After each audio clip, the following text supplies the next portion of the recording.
दुनिया की सबसे महंगी सब्जी का नाम सुना है? कीमत सुनेंगे तो पैरों तले जमीन खिसक जाएगी। कीमत ना तो सैकड़ों में है और ना ही हजारों में है। 1 किलो सब्जी खरीदने के लिए पूरे 1 लाख रुपए चुकाने होंगे और दावा किया जा रहा है कि ये सब्जी भारत में उगाई जाने लगी है। बिहार राज्य में तो इसका उत्पादन भी शुरू हो चुका है। सवाल है कि क्या सच में बिहार में 1 लाख रुपए वाली सब्जी उगाई और बेची जा रही है? दुनिया की सबसे महंगी सब्जी जिसकी कीमत सुनकर आपको यकीन नहीं होगा, क्या इतनी महंगी सब्जी भी हो सकती है? 1 किलो सब्जी खरीदने के लिए तो बैंक से लोन लेना पड़े और सब्जी का नाम तो शायद ही कभी सुना हो। सबसे अच्छी बात तो ये है कि ये सब्जी हमारे देश में ही उगाई जा रही है। 1 किलो सब्जी की कीमत 1 लाख रुपए। दुनिया की सबसे महंगी सब्जी हॉप शूट्स बिहार के औरंगाबाद में उगाई जा रही है। ये गेम चेंजर साबित हो सकती है। सच में अगर 1 लाख रुपए वाली सब्जी लोगों को पसंद आ गई तो किसानों के तो बारे न्यारे हो जाएंगे।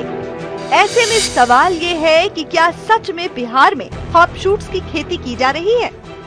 हमने इसकी पड़ताल शुरू की और जैसा कि वायरल मैसेज में दावा किया जा रहा है कि 1 लाख रुपए वाली सब्जी हॉप शूट्स बिहार के औरंगाबाद में उगाई गई है, हमने उसे वहीं से खोजना शुरू किया। औरंगाबाद पहुंचते ही हमारी मुलाकात उस शख्स से हुई जिसके बारे में ये बताया गया कि इसने ही बिहार में हॉप शूट्स उगाया है। ये हिमाचल से इसका सारा चीज मैंने लिया और वहीं पे इसकी बहुत बड़ी खेती होती है और इसका खरीदार जो है वो बहुत बड़ा जो है वो अमेरिका है। तो मुझे लगा कि सभी लोग जब कुछ नए तरह की चीज़ों को कर रहे हैं तो क्यों नहीं इस बार काफ़ी नयापन किया जाए, जो पूरे बिहार के पैमाने पर ही नहीं भारतवर्ष के पैमाने पर एक नया चीज हो। हमने उनसे उनका खेत दिखाने की गुजारिश की जिसमें उन्होंने हॉप शूट्स उगाया है। थोड़ी आनाकानी के बाद अमरीश हमें अपने खेत पर ले गए, लेकिन उनके खेत पर जाकर हमें थोड़ी हैरानी हुई क्योंकि हमें ना तो ऐसी कोई सब्जी दिखाई दी और ना ही ऐसा कोई खेत मिला जहां 1 लाख रुपए वाली सब्जी की खेती हो रही हो। तो आखिर किस आधार पर इतना बड़ा दावा किया गया? 1-1.5 महीने से हमारी तबीयत जो है वो खराब चल रहे थे और इस बीच मैं दिल्ली चला गया क्योंकि लिवर में हमारा कुछ प्रॉब्लम था और इसमें मैंने अपने पार्टनरों को जो एडवाइस दिया उसको उन लोगों ने पूरा नहीं किया और जिसके कारण पौधा जो है वो डेड कर गया। जिसके बाद हमने इंटरनेट से हॉप शूट्स के बारे में पड़ताल की कि आखिर ये सब्जी दिखती कैसी है और इसकी खेती की कैसे जाती है।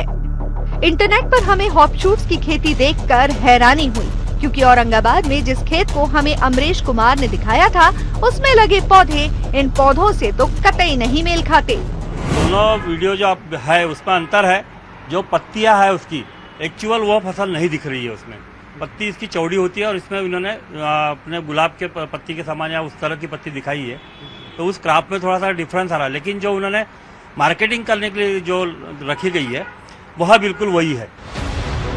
हमारी हैरानी तब और बढ़ गई जब हमें पता लगा कि ये सब्जी भारत जैसे देश में उग ही नहीं पाती क्योंकि इसकी खेती तो ठंडे प्रदेशों और यूरोपीय देशों में होती है। हमने दोबारा अमरीश कुमार से संपर्क करने की कोशिश की, लेकिन दूसरी बार हमें अमरीश कुमार मिले ही नहीं। मिले तो अमरीश के घर वाले, जिन्होंने ना तो हॉप शूट्स के बारे में कभी सुना है और ना ही कभी इस महंगी सब्जी को देखा है। हॉप शूट्स हमने बस फोटोज में देखा है, अपने गांव में नहीं देखा। अपने गांव में हमने नहीं देखा। हॉप शूट्स क्या है ना, इसके संबंध में भी हमको कोई जानकारी नहीं है। इसके संबंध में अमरीश ही बता सकते। आप मतलब आपने कभी देखा भी नहीं है इस पौधे को? हमारा शक बढ़ता ही जा रहा है क्योंकि जिस सब्जी को खेती का दावा कर अमरीश कुमार मशहूर हो गए उसे उनके घर वालों ने ही नहीं देखा है। एक और बात, अमरीश की जो फोटो सोशल मीडिया पर वायरल है जिसमें वो हॉप शूट्स की फसल के साथ बैठे दिखाई दे रहे हैं, वो फसल भी कोई और है, हॉप शूट्स नहीं है। हमने कृषि विज्ञान केंद्र में वैज्ञानिक डॉक्टर नित्यानंद के साथ फिर से अमरीश के गांव का दौरा किया और सच्चाई जानने की कोशिश की। अपनी जांच के दौरान उन्होंने भी हॉप शूट्स की खेती के दावे को झूठा पाया। औरंगाबाद जिला में किसी भी स्थल पर हॉप शूट की खेती नहीं की जा रही है और सबसे बड़ी बात ये है कि ये जो पौधा है ये ठंडे प्रदेशों का पौधा है, जहाँ टेम्परेचर 12-15 के आसपास से नीचे रहता हो। हम लोगों ने स्पॉट पे जाके विजिट किया है। एक भी पौधा ये हमारे औरंगाबाद में करमडीह ग्राम में नहीं लगा हुआ है। मैं इस बात का खंडन कर रहा हूँ। इसके बाद हमने बिहार के कृषि मंत्री से बात की। उन्होंने भी कहा, अगर ये फेक फार्मिंग का मामला निकलता है तो ठोस कार्रवाई की जाएगी। इसके बारे में कोई जानकारी है नहीं हम लोगों को। जो विशेषज्ञ हैं उनसे भी मैंने पूछा है आज, लेकिन वह भी कुछ बता नहीं पाए इस संबंध में। जो विशेषज्ञ हैं कृषि विभाग में, जो कृषि वैज्ञानिक हैं, उनको भी जानकारी दे करके, और हम चाहेंगे कि सही जानकारी हासिल करें इस संबंध में। हालांकि हॉप शूट्स के महंगे होने की भी अपनी वजह है। इसका इस्तेमाल एंटीबायोटिक दवाएं बनाने में किया जाता है। टीबी के इलाज में हॉप शूट्स से बनी दवा कारगर है। इसके फूलों का इस्तेमाल बियर बनाने के काम में भी किया जाता है, जिसे सब्जी के रूप में भी खाया जाता है, जिसकी खेती ठंडे प्रदेशों में ही की जाती है।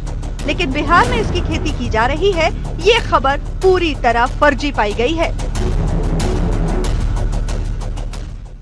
एक तरफ अयोध्या में भगवान श्री राम के भव्य मंदिर की तैयारियां चल रही हैं, तो दूसरी तरफ सोशल मीडिया पर 2 आने के एक पुराने सिक्के की तस्वीर वायरल हो रही है, जिस पर श्री राम का पूरा परिवार नजर आ रहा है। सिक्के के साथ ये दावा किया जा रहा है कि यह सिक्का भारत में ब्रिटिश राज में चलन में था, जिसे बाद में हटा दिया गया। आखिर इस सिक्के की सच्चाई क्या है?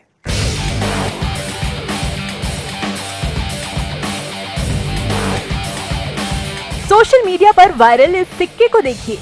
सिक्के पर भगवान राम, सीता, लक्ष्मण, भरत, शत्रुघ्न के साथ नीचे बैठे हनुमान की तस्वीर देखी जा सकती है। इस सिक्के पर दूसरी तरफ हिंदू धार्मिक प्रतीक कमल और ओम के चित्र हैं, जिसके साथ 2 आना लिखा हुआ साफ साफ देखा जा सकता है।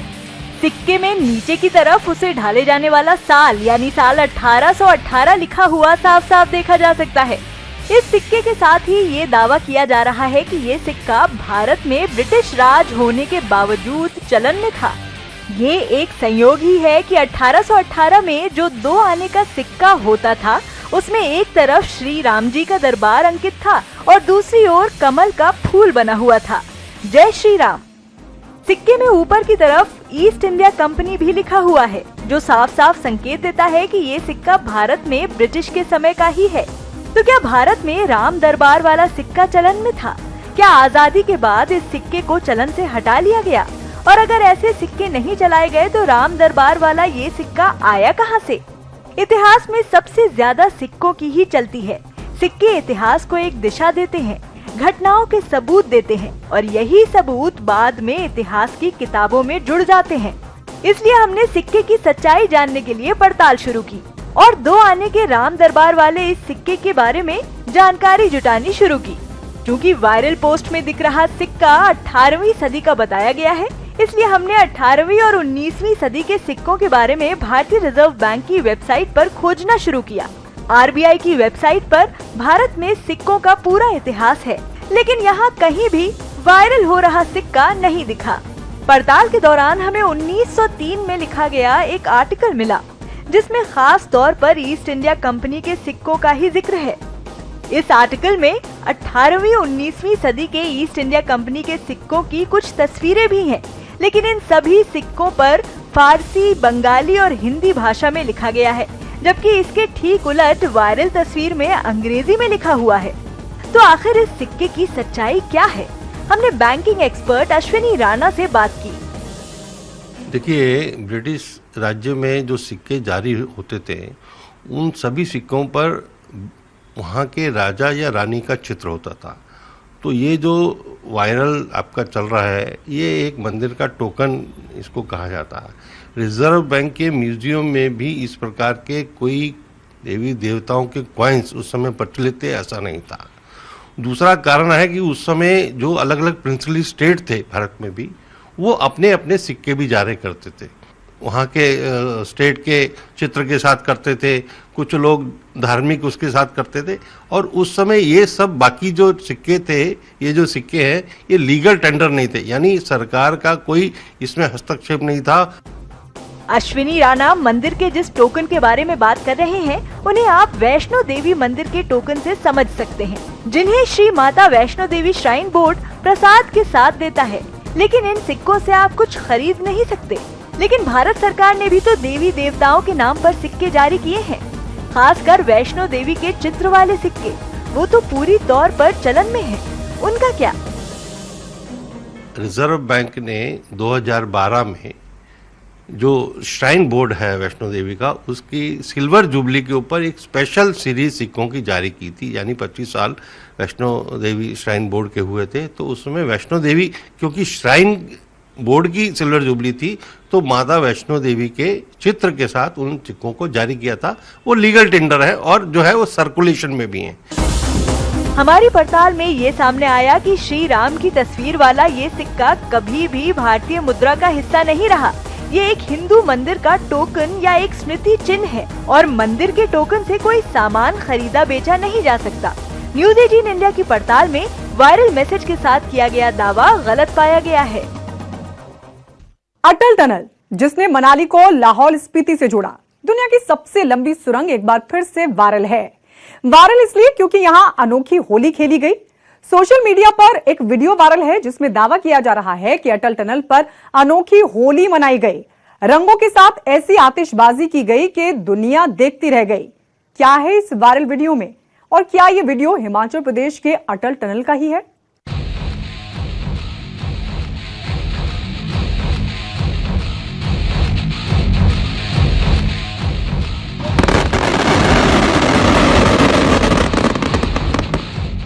आसमान में रंगों की आतिशबाजी,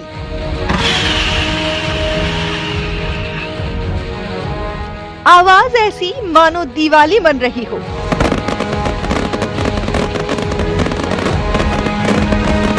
और दृश्य ऐसे जिसने माहौल रंगीन कर दिया। ऐसी होली जो आपने कभी नहीं देखी होगी। लाल, नीला, पीला, गुलाबी, हर रंग होली के त्योहार को रोशन कर रहा हो। ये खूबसूरत नजारा किसी का भी मन मोह लेने के लिए काफी है। अक्सर ऐसे नजारे आपने दिवाली पर आसमानी पटाखों के फटने पर देखे होंगे, लेकिन ये दिवाली का नजारा नहीं है, बल्कि सोशल मीडिया के मुताबिक ये तो होली पर होती रंगों की आतिशबाजी है। और वीडियो में दिख रही ये टनल हिमाचल की अटल टनल है, जहां पर होली का त्योहार कुछ यूं मनाया गया है। ये वीडियो सोशल मीडिया पर बड़ी तेजी से वायरल हो रहा है। वाह, क्या नजारा है! अटल टनल पर होली के रंगों ने समा बांध दिया। बेहद शानदार। सच में नजारा तो बेहद शानदार है। अलग अलग रंगों के धुएं से सराबोर होता आसमान वाकई देखने में मनमोहक है। सोशल मीडिया पर आए दिन अफवाहों का बाजार गर्म होता है। ऐसे में किसी भी वीडियो पर यूं ही यकीन कर लेना बेवकूफी होगी। इसलिए हमारे मन में इस वीडियो को देखकर सवाल उठे कि क्या वीडियो में दिखने वाली सुरंग अटल टनल ही है, और क्या ये होली इसलिए मनाई गई क्योंकि ये इसकी पहली होली है? हमने वायरल हो रही इस वीडियो की पड़ताल शुरू की। वीडियो में दिख रही टनल को जब हमने अटल टनल से मिलाने की कोशिश की तो ये बिल्कुल अलग नजर आई।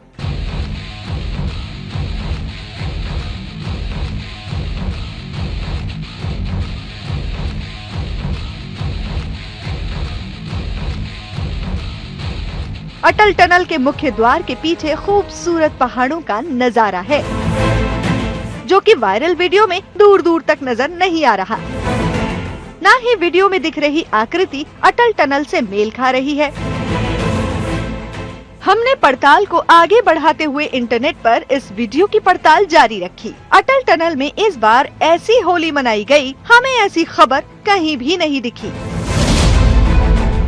इसके बाद हमने वायरल वीडियो के कुछ हिस्सों को लेकर इंटरनेट पर ढूंढना शुरू किया। इंटरनेट पर हमें इसी से मिलते जुलते कई वीडियो मिले, जिन्हें एक ही नहीं कई अलग अलग एंगल से रिकॉर्ड किया गया है। कई वीडियो तो वायरल वीडियो से भी बड़े हैं। सबसे महत्वपूर्ण बात ये कि जहाँ जहाँ भी ये वीडियो हमें मिला, उसमें अटल टनल का जिक्र ही नहीं है, बल्कि वीडियो तो आज से 3 साल पहले साल 2018 में इंटरनेट पर डाले गए हैं, जिनके बारे में लिखा गया है,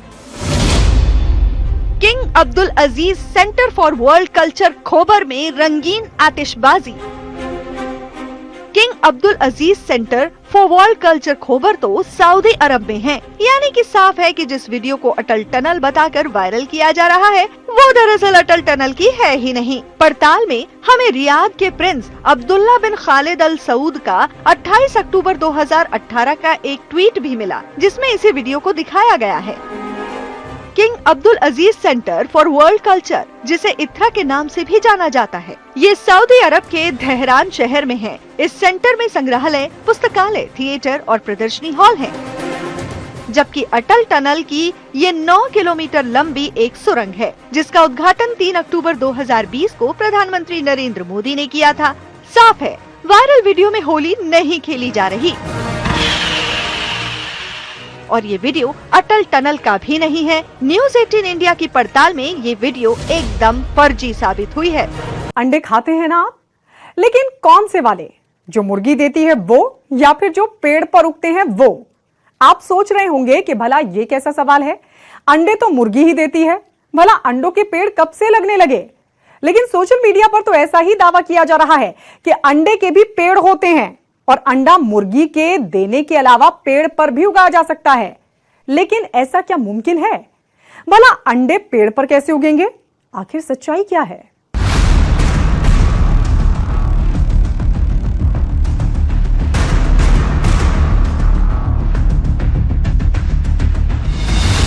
इस पौधे को जरा ध्यान से देखिए। जैसे किसी पौधे पर उसका फल लगता है, ठीक वैसे ही इस पौधे में अंडा लगा हुआ है।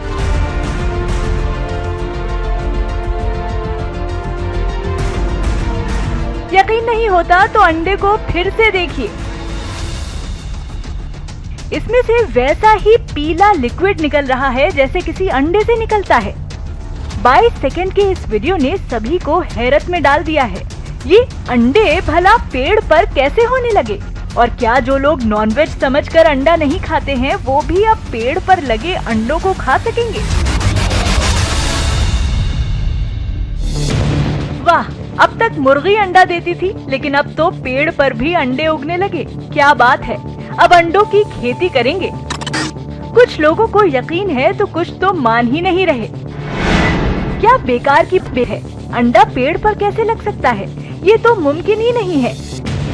बात तो सही है, इससे पहले तो अंडे का पेड़ न कभी देखा गया और न ही कभी सुना गया है।